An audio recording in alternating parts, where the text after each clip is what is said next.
Every day, millions of people apply for jobs. They update their CVs, practice their answers, iron their shirts, and hope that somewhere on the other side, a real human being is paying attention.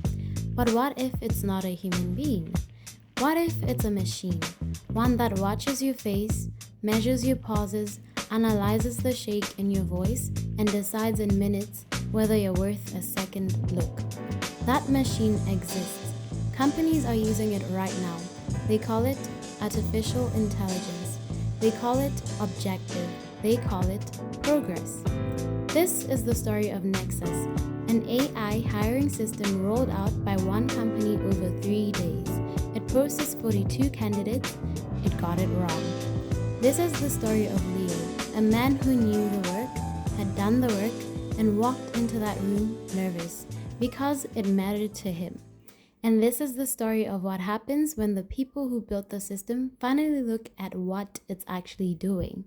Pay attention, because this isn't science fiction. Good morning.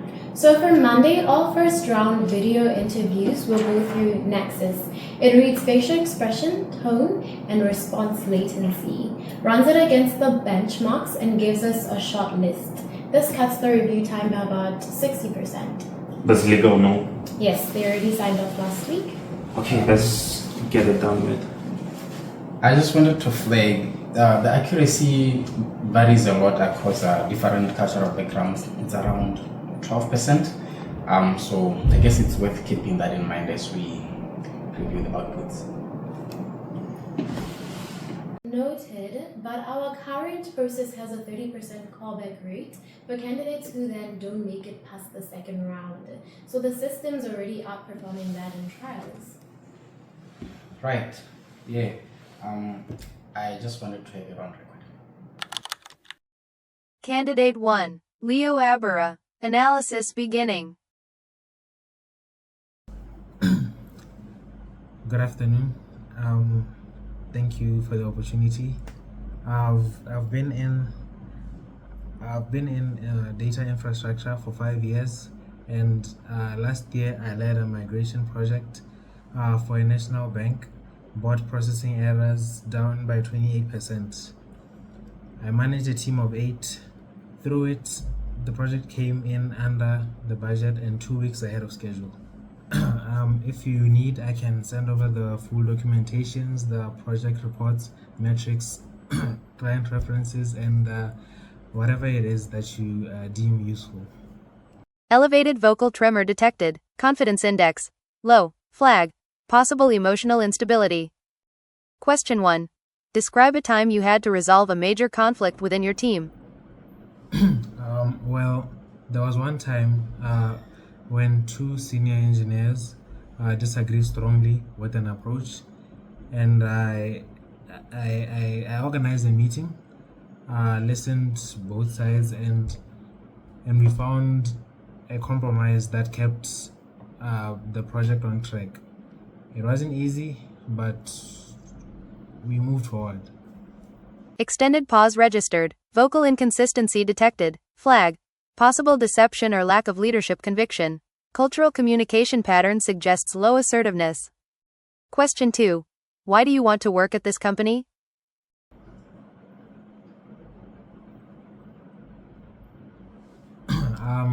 I admire the work your team is doing. It's in a scalable system, and I believe my experience in a large-scale migrations could contribute meaningfully to the company. So, yeah, I hope that's that's enough information. Hesitation and vocal tremor noted again. Flag. Insufficient enthusiasm and passion. Final recommendation, reject. Candidate 2, Jordan Ellis. Analysis beginning. Great day. So yeah, I got a little bit of sales background, but I don't think it does really matter. I think what matters most is my background with my past colleagues. I'm all about momentum. I'm all about energy. Ask everybody that I've worked with. I'm a leader, natural leader. I've always led. Confidence index high. Vocal tone steady and positive. No instability detected. Question 1. Describe a time you had to resolve a major conflict within your team. How do I resolve a conflict? When you resolve a conflict, how do I do it? I just jump right in. I just crack a little bit of jokes now and then. And get the team to work. I'm all about the team. I'm a team player. I'm always about the team. Positive emotional consistency. Strong interpersonal skills indicated. Question 2. Why do you want to work at this company? You know what? One thing I love about you guys is that you are very innovative and you are crushing it in the tech space. You guys are so flawless.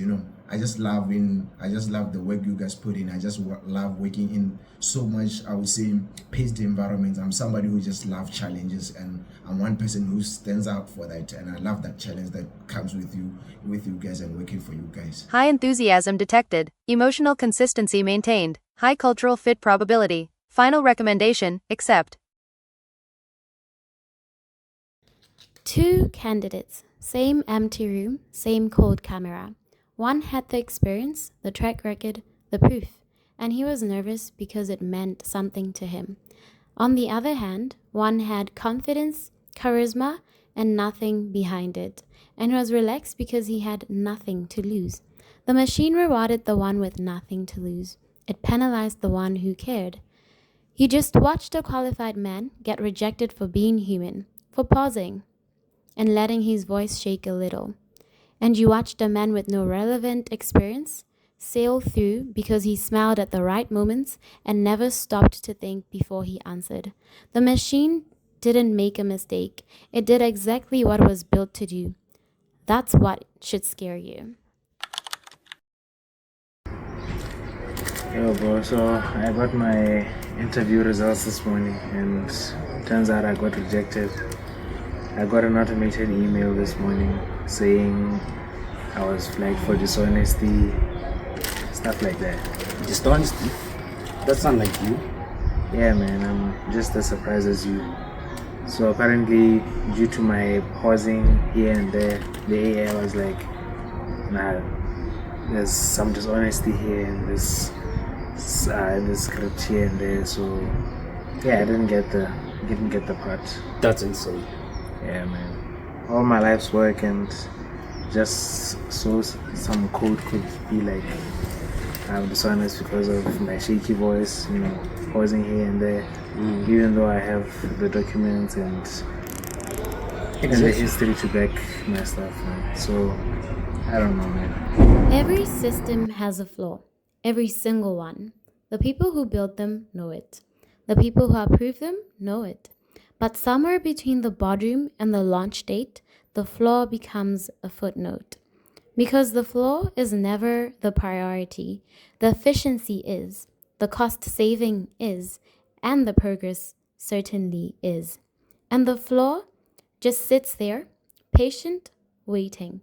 The people who refuse to let it wait, who pull up the logs at midnight, who go back through the data, and who put it on record even when the room has already moved on. People like that don't get enough credit because by the time everyone else sees the problem, nobody remembers who saw it first. That moment is coming, and somebody already knew. So Jordan's scores are strong, confidence, consistency, positive engagement throughout. So good fit.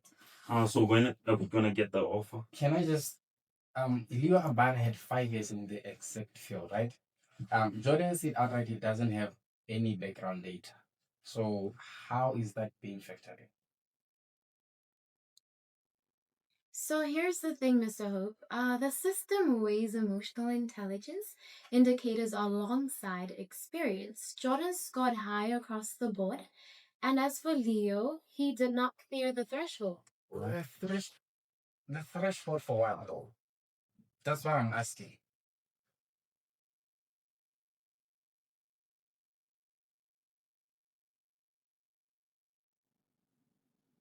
Yeah, so I've been going through the outputs. Nexus like Leo's process education and as a risk indicator, all that just pushed him below that substance threshold. And Jordan, he scored well on every marker, like because of eye contact and other stuff. But the fact that he didn't register, didn't know the field, didn't register as a negative. So just the system weighs only deliver. So it's measuring how well someone performs under the camera, not how well they can do it show. Yeah, essentially. And we trained it on historical data, which means it's learning from every biased decision that came forward. And how long has it been running? 3 days, 42 candidates processed. Yeah. Yeah. I think we need to pause that on the rollout and do a full audit before any interviews are processed. Based on one flagged case? Based on the structural flaw in how the system scores our candidates, it's not reading competence, it's reading performance style. Those are two different things. We have 42 process interviews. We can't just If the method is flawed, the outputs aren't reliable. That's a legal exposure issue, not an ethical one. Okay. how big are we talking about? Well, I mean, I can talk about my part in this system of yours because it flagged me for dishonesty because I simply showed nervousness. So, according to the system, if I show nervousness, then I'm dishonest. I mean, I have all the documentations, the project work, my CV backs up my work, but your system apparently flagged me for those. Shit. So, and then that's when you Yes, had to and he's take. probably not the only one. You've had 42 people go through this.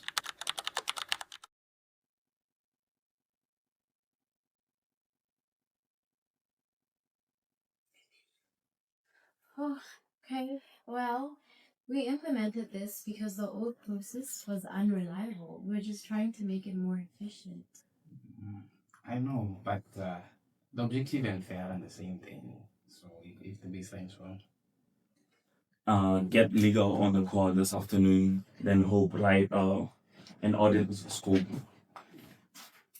Then Leo, your application will be reviewed by a person after this. I'll make sure of it. This was never just about artificial intelligence. It was about us, about the choices professionals make when nobody is watching, about what we prioritize when speed and convenience are on the table. Ethics and professionalism are not policies on a wall or boxes on a compliance form. They are the decision you make when it would be easier not to. They are Hope staying late when he could have gone home. They are Leo showing up prepared and honest to a process that was never designed to see him clearly. They are Alex walking into a room and saying the uncomfortable thing out loud. In any profession, in any industry, there will always be a system, a shortcut, a tool that promises to make things faster and easier, and there will always be a moment where someone has to stop and ask, faster and easier for who? At whose expense?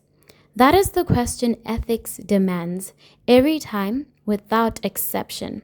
Because professionalism is not just about doing your job well. It is about doing it right. It is about remembering that behind every process, every decision, every automated output, there's a human being waiting on the other side. They deserve better than a machine that was never taught to care. And so do